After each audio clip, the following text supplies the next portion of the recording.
The following programming is sponsored by Mark J. Bernstein. The views expressed do not necessarily reflect the views of this station, its management, or Beasley Media Group.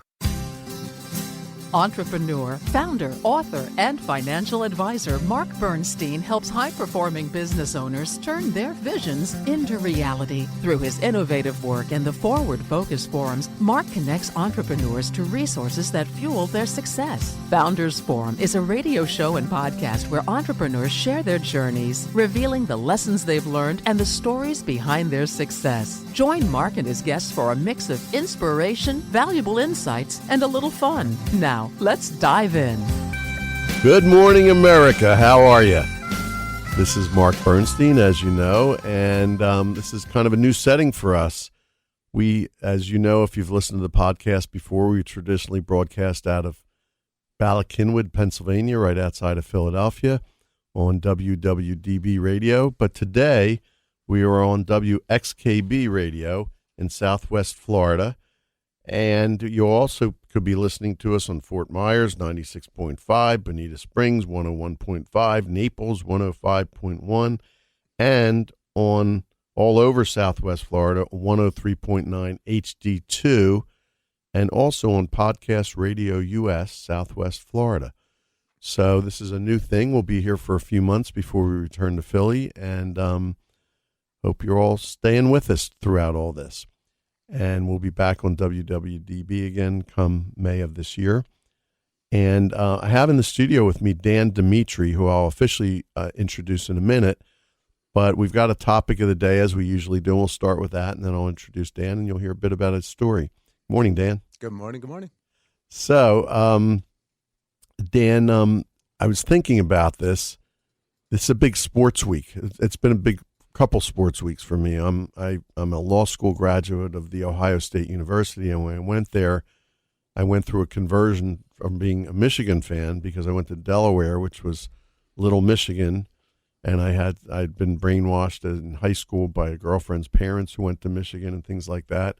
By the way, it's all blue and gold in the studio. You would think this is Little Michigan too, but or Little Delaware. But anyway, so I went through a pretty quick conversion and became a big Buckeye fan. Of course, they've won the National College Football Championship, and our Philadelphia Eagles are going to the Super Bowl, and I believe going to win it this time. But we'll see what happens. But I was thinking about this morning as I'm walking Arlo, my dog, who I've mentioned before on the radio, and I was thinking about, I have conflicted feelings about professional sports these days, as I think a lot of people do. First of all, there's the money thing. A lot of people see athletes at a very high level as being coddled. Now college athletes are starting to be able to get endorsements and get paid. And also football in particular, which I really love. I love the strategy of football and I love the mental aspect of it. But physically, it's an absolutely brutal, violent game. It's like gladiators. And, guys give up their lives to some extent. It's getting better. There's a little more safety precautions than used to, but I know people trying to develop the right helmets to eliminate concussions, but guys are getting concussions all the time. So I almost feel like it's like watching, gladiators like kill each other, How do you react to that, Dan? What do you think about sports today? Well, my first reaction, I have to say, is you mentioned the Philadelphia Eagles, and I'm a Commanders / Redskins fan. Well, my condolences. Yeah. I actually had to leave the state of Pennsylvania to watch it in Florida so I could safely cheer, but that didn't turn out my way. I hear you. I loved playing football in high school. I mean, I was so passionate about it, and it was my love. But then, over the years, I've heard about the concussions and the long-term effects, and I was thinking, if I had a son, I don't know if I'd want him to go the football route. Right. As much as I enjoyed it and loved it and everything. And it is, I know they've done great improvements with the hitting, and I think it's great. Before we used to love that, like the gladiators in the Coliseum, but now it feels a little too brutal. And they got those helmets, which are great, but I understand they look like bobbleheads, right? Don't right. they? They're so big. They're just so big. And I know some players just won't do it just because of the looks of it.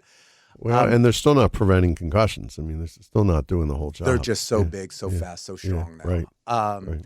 It's going to be interesting because it is still like I've had to as we get older. I'm running a company. I've got kids. I've got other responsibilities. I watch less and less sports, but the NFL is the one I'm still hanging on to. Yeah. That in UFC, and so it is going to be interesting what's going to happen. Yeah, so it's just something I was thinking about because I'm really excited about the Super Bowl, really excited about it coming up, but I'm also like, this is more of like I sometimes have a little thing in my stomach as I'm watching this. What are we really doing here? So, but anyway, team sports are great, and it's great for kids as long as we can figure out a way to do it safely without harm, if that's at all possible. True. Anyway, so Dan Dimitri is co-founder and CEO of PharmaForce. He's been 25 years in the healthcare IT space, including 2 startup IPOs in the Silicon Valley and big corporate executive experience prior to that at included in that time at Kaiser Permanente and McKesson. So he's been around. And, in talking to Dan, as, I get to know people prior to the show, he's a leader who's always interested in growing. And those are the kind of leaders that I'm interested in and also developing. And in fact, that's what brought him here today, because he's getting acquainted with the podcast world. So this is a good a stepping stone for perhaps other things. So Dan, welcome. Thank you. Again, good to have you here. And let's start at the beginning. So I know you grew with this whole Commodores thing, or Commanders thing, Commodores. Maybe the Commodores might have been a better name. That's a whole other story. Yeah, that's a terrible The Commanders name. was terrible. I'm terrible. hoping they do something else. I'm hoping the new ownership does something else. Well, they're talking about going back to the Redskins. I don't see how you do that, but there's actually serious talk about that. I know. We Anyway, could, yeah. That's a whole other topic. So anyway, tell us about your journey. I know you grew up, you kind of grew up all over, but you spent time in school in Maryland, and hence the Redskins Commodore. I'm going to keep calling them Commodores connection. But now you actually live in Philadelphia, and you're raising a daughter, and you are running your company. But tell us how you got to that place, how that all came about. Sure. So graduated with a business degree. I'll say this, there was a lot of stress getting out of high school, going to college, and what degree to pick. And I had a lot of pressure from my parents, God bless their soul. They were just doing their best for me and saying, become an engineer, and, right. Your life is going to depend on what you choose. And I'll just say this, it doesn't. It doesn't. Like, take a little stress off. If college is the route, go to it. And whatever you learn in college means nothing. In 4 or 5 years, especially the rate and speed of change now, it means nothing. But it is still a great tool because it is exercise for the mind. It tests you on, here's a bunch of information, try to understand it and take a position on it and explain it in a clear way. Yeah. Like, that's what you're going to have to do for the rest of your life. There's going to be some massive change like AI. You're Right. going to have to understand it, take a position on it, and see how you're going to leverage it and explain it to others or do something with it that's positive. So anyways, I business administration degree, did not think I was going to go into healthcare technology. I didn't even know what technology Right. was back then, Right. in the 90s. But started off as an analyst, ended up in California, Silicon Valley company. So low person on the totem pole, young man. But fortunately was part of an experience of a company that ended up going IPO. And this is back in the 90s when everything went IPO, right? Right. People didn't sell to private equity firms back then. There wasn't really private equity. Right. Everything was Silicon Going Valley, public. IPOs. Yep. And you gain a lot of experience when you're at a smaller company because you're much closer to everything. You the CEO, you see them walking around, right? You're engaging, et cetera. And been fortunate to be part of two startups that went IPO and learned a lot from that, the nimbleness, the quick decision making, and also one thing that you learn is no one has when you're in business school, you think everyone has this perfect business plan and it's totally thought out. It doesn't really work that way, especially in Silicon Valley. Right. Information comes in, you see people digesting it. Wow, what are we gonna do? This is hard. I don't know. Let's try this, right? And it's way less perfect than you think. which is okay. And the successful leaders really make good judgment calls. And in order to make good judgment calls, I've seen throughout my career is you really have to take away emotions, and people are going to give you a ton of information, and they're seeing it from their different perspectives. Doesn't mean it's reality. Right. You have to kind of boil everything down and really see things as they are, truthfully, objectively, and then make those great decisions. Factually, right? Based on facts. Right.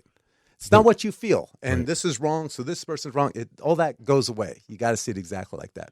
Interesting. So how did that take you to your CEO founder? You founded PharmaForce. How did you get from your consulting career and your corporate career into that?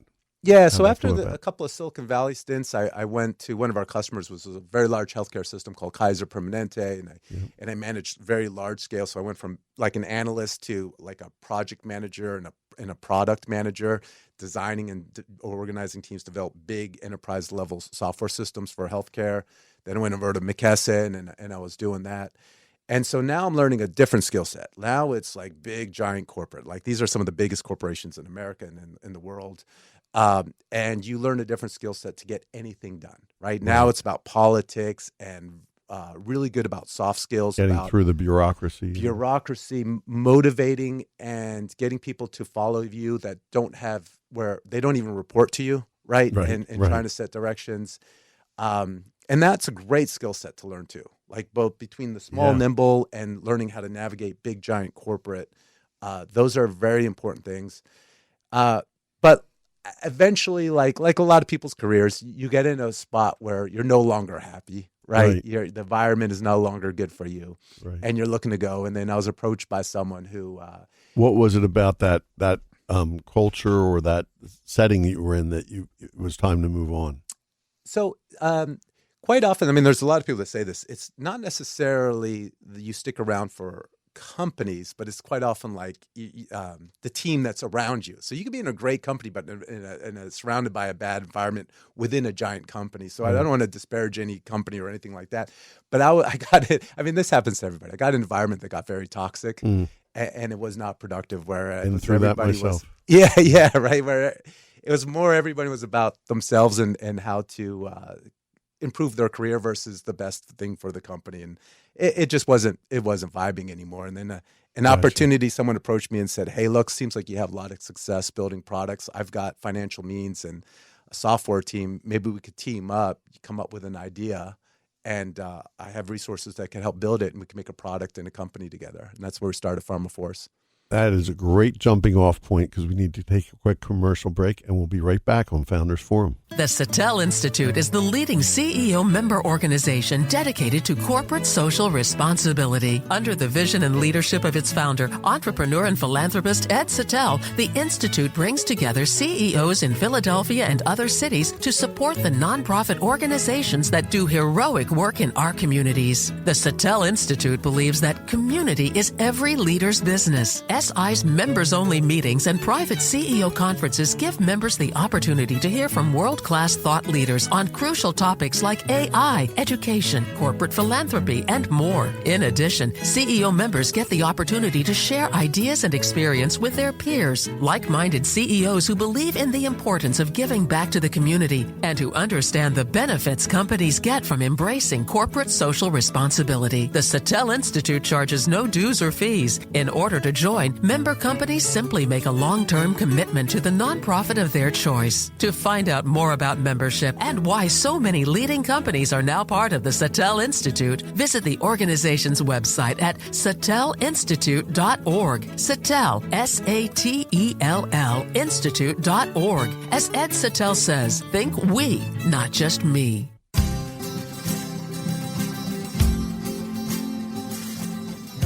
We are back on Founders Forum with our guest today, Dan Dimitri of PharmaForce. So we were just talking about the inception of PharmaForce. So tell us what happened there. So I was working at McKesson as an executive overseeing a clinical claims product line that was very successful for the company. And my future partner approached me or had someone approach me, and we sat down together and said, hey, looks like you have a lot of success building products.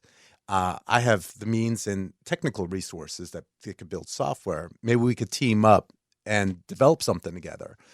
And so I found that very alluring because it was my opportunity to, be my own CEO, and avoid a lot of this red tape. And he's like, I'll give you the money and the resources, but I'll be hands off and let you run with it. And I thought it was perfect at that time, considering where I was and what I was going through. So this was how many years ago was this? Oh man, this is like 2016, so Gotcha. 8 years ago, right? Mm-hmm. And when I first joined him, I had an idea of what I was going to do, but then later on, meeting the team and the resources and exploring, I realized that I should probably pivot to something that the software developers had a little bit more experience with versus me trying to explain something totally foreign to them. And so we found this 340B pharmacy niche, which was similar to my clinical claims background at McKesson, but it's on the pharmacy side. And I said, okay, this seems to be lining up, and did a lot of interviews with health systems and about the competition out there. And it didn't seem like this Explain without real technical 340B to our listeners. What does that mean? Sure. So to keep it really simple, in the pharmacy world, there's all sorts of rebates that you don't like. The average person never even sees when a doctor prescribes a drug. Right. They get all sorts of government rebates or manufacturer rebates, and it's very compliance driven. So you need a big complex software system that takes all the claims, runs it through a rules engine, and determines what's eligible for rebates versus what's not. To keep it super simple. For the pharmacies themselves. For the pharmacy and the health systems and right. the hospitals and the people writing the prescriptions. Everyone gets a little bit of a rebate cut. Right. Got it.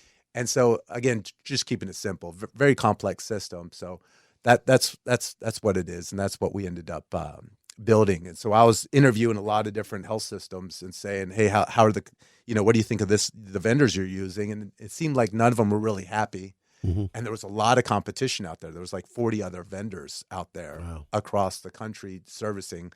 And that made me realize something that I read in a Steve Jobs biography book, that when he jumped in, like the MP3 players, he said there were so many players in it and no one was doing it right. Right. It's only when someone's doing it right, there's limited to just like everyone's getting either an iPhone or a Samsung, right? There's not like 20 different phones you choose from. And so if you see a lot of competition, that means no one's doing really it right. The iPod that turned that around, right? That's right. So that was the example he used in the book. Yeah. So I said, all right, let's go this direction, and we jumped in, and here we are today. So a couple things. So I assume that, because I know you had a successful exit. We'll talk about that. But to get there, that means you must have taken a lot of the market share in that space. Tell me about that. How did that happen?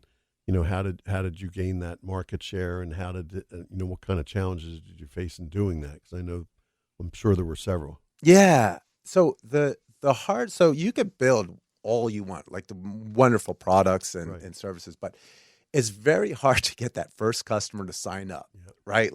Because these things, what we do is they're really big, complex systems, and the role that they play on the bottom line of like a hospital or a clinic is huge. It usually ends up being in the top 3 revenue generators for the organization. So no one's going to want to take a chance on someone new and they mess up.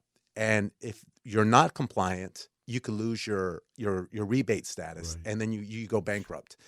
Or if you are compliant but you don't capture all the revenue opportunity, they could go bankrupt and close their doors. So the stakes are super high. Yeah. So the first hardest thing is to get that first customer to take a shot on you, and then that second and third. But once you've got 3 customers, because a lot of times when you do the sales process, they say, okay, can you give me 3 references? Right. And when you got 0, that's hard. Then when you get 1, you're like, well, I got 1. Is 1 okay? And I'm like, oh. But once you get 3, then you're like, only 3 references? I got so many. No problem, right? And then because they only want 3. And that's when the ball really started rolling towards our favor. Starting with the smallest opportunities out there, right? And then you get the medium size, take a chance on you, and then the large, and then the jumbos. And we're now, we start off like 40 competitors. There's maybe 7 at best now in the market.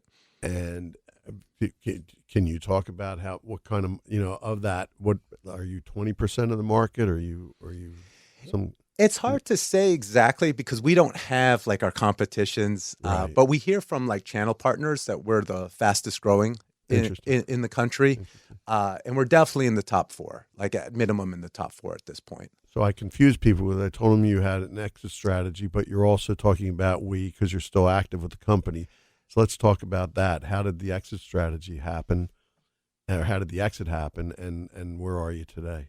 Yes, so we did do an exit. It was really to take some chips off the table, just to be frank. Sure. We grew this business, and so we took some chips off the table, but I still own a healthy percentage of the company, and I'm still incredibly excited to be the CEO and executing the vision of that we started with across the next number of years. And you have a partner who I assume is private equity at this point. Yes, Aquiline is the private equity firm that purchased the majority share of the company. They're absolutely wonderful. I heard so many horror stories about. Well, I brought it up because I was going to say I hear the horror stories all the time, and I know you have a positive experience. Right? Yeah, and so I was apprehensive to be honest at the beginning. I was like, all right, I want to take some chips off the table, but this is dangerous because I still own a good chunk of the company. Sure. If these guys come in and mess it up, but they really. And it sounds like that's a kind of company that's pretty easy to mess up if they were very hands-on. Yes, yeah. I think what happens, and it's very wise of them. One, I'm dealing with a very intelligent board. They're really sharp and fun. Like we're getting along just great. Right. And if you're a winning horse, they leave you alone, right? And they're just trying to give you suggestions. Right. Hey, you want to look right, but keep doing what you're doing. They didn't overhaul the company. We still have the same phenomenal leaders that started the company with me are still with me today, and we're crushing it. But if you're not doing well, then they're buying you to take out the parts they like and remove the parts they don't and mix and meld, and they're not doing that side with us. So we've got a great relationship. One of the things I know you had before the exit, which was partial exit, and after was culture. I know that's really important to you. Talk a minute about what the importance of culture in your company and what you've created there. Absolutely. So, I'm doing this for 2 reasons. One, to improve my podcast skills. It's the future. I'm new to this. And the second reason is to give back a little bit. You're doing great, by the way. I told you to be a star. So. Roger agrees. Roger's original. Thank you, Roger. So, Roger Marley, thank you for being here. Yeah. You want to give back a little bit, right? Just like I've learned from listening so many podcasts, CEOs who volunteer their time to give information and share. And one thing I'll share is this. So I learned a lot in that last year when I was at McKesson, where I was really not in a good environment. I learned the damage of a toxic environment, not only to the health of the company because you're not getting the best. Like it's kind of like the people that know politics and climbing a ladder for their own self-interest. They're the ones who end up climbing, not the people who actually produce, actually have great ideas and for the good of the company. And if you let that happen, it's only the people that survive are the ones who know how to survive in that kind of environment. So it's not good for the company. And you lose all your talent. Ultimately. And then you lose the talent, but also the amount of damage it does to the families. Because there's so much responsibility to CEO to for the health of you know what I mean. You want to have a good, healthy environment so that they also come home. When you have a bad day at work, you come home and grumpy, and the kids are and you get in fight with your wife. I need to mention you're a strong family man too. So obviously that's great that you run your company understanding the importance of that. Right. That's great. And so how you carry yourself and how you create an environment where people can challenge each other in a constructive way that is healthy, but like we're still a team. We're not a family. Right. We're a sports team. Sure. Sports teams that are successful, they all bond together. They're all very tight, but they all know if there's someone who could do a better job than that person, then we want that star running back, right? Saquon Barkley, what they did to you guys, right, in the Eagles, right? No one's complaining about Saquon Barkley taking someone else's spot, right? So that's right. That's what we are too. So it's the balance of being that good, healthy organization that is still a team, a sports team that's competitive. Right. You mentioned the Eagles. They're very strong. One thing they're strong about is I was just watching a video this morning or before I came in that the team culture is they talk constantly about nobody's winning games by themselves, and Barkley knows that, and AJ Brown knows that, and Jalen Hurts knows that. I mean, they're all working together, and the best teams, and the Chiefs are one of those as well, that are really doing that. And it looks like the Commanders, I said it right this time, are starting to go that way too. Let's talk about, because we're almost out of time, believe it or not, Dan. If this were January 30th, which is the day we're actually recording this, of 2025, if this were the same date in 2028 and you look back on the last 3 years, what would have to happen in your business life, your personal life, for you to feel that was a successful time in your business and personal life? Sure. The from a business perspective, you know what's kind of funny is and I heard I think his name was Steve Chase, the guy who did AOL's America Online. Oh yeah, and he's a billionaire. Yeah. And he had a funny interview. He's like, you first start off, you're running business and you're working your butt off, and everyone's like, you're a schmuck, you're a schmuck, you're a schmuck. And all of a sudden it gets big, and they're like, oh, you're a genius. Oh my God. Right. And he's like, I'm the same guy I was 5 years ago. Right. And the decision made 5 years ago is only what shows up today. And the same thing with the company. There are decisions that we have made like three years ago that it takes time to build, and it takes time to get market adoption, but we're super excited about. And so our other product lines, like we've grown way past 340B now. We have other product lines. And in the next 3-4 years, we're really looking forward to those other product lines that we've launched reach a greater level of maturity, like our 340B side. And the way we're doing something where they're all integrated together, we really believe we've got something incredibly special in the market. And from a family perspective, my wonderful daughter, who's 15 and a freshman, Simone Dimitri, I only have so many more years left. Hi, Simone. We'll say hi to her. Yeah. And she's only a few more years left in the house. So I really want to do my best to maximize those experiences time best you can with a teenage girl, right? You are going to get the stiff arm harder than a Saquon. Let me know how that goes. Yeah, I'm doing my best, man. I'm doing my best. No. I have wonderful kids, and my daughter in particular was relatively easy as a teenager. I always say that to her. One last question. What's your favorite book or books? Wow. I love this question. I'm a big reader. I read nonstop. And I love it. And I'm really into Stoicism lately. Like, you kind of you pick a flavor, you catch on to it, you run with it for a while. I have an interest in that. We talked about this. So tell me the best book to read.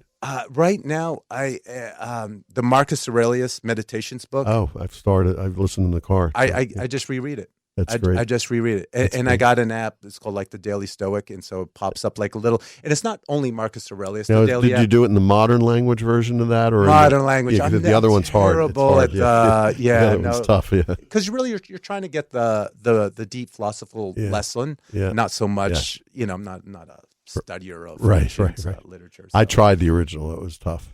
So. But there's an app called the Daily Stoic that it's not just Marcus Aurelius, like Epictetus, Seneca, like little blurbs, like little 2-3 sentence blurbs. Yeah, I'm familiar. And you digest it, you think about it. I think those things are really great. Well, it's great. Listen, time goes fast, and we're out of time. But we got to hear your story, and you did a great job. I think you got a big future in podcasts. And Roger agrees. He's a professional there. So we thank you all for listening today, and thanks for being here, Dan. Thanks for being here, Roger.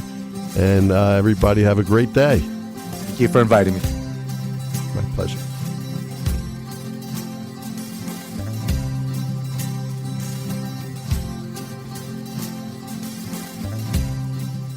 We hope you enjoyed your time with Founders Forum and that you found value to take with you throughout your day. Join us again next week for another episode of Founders Forum on WXKB 1039 HD2.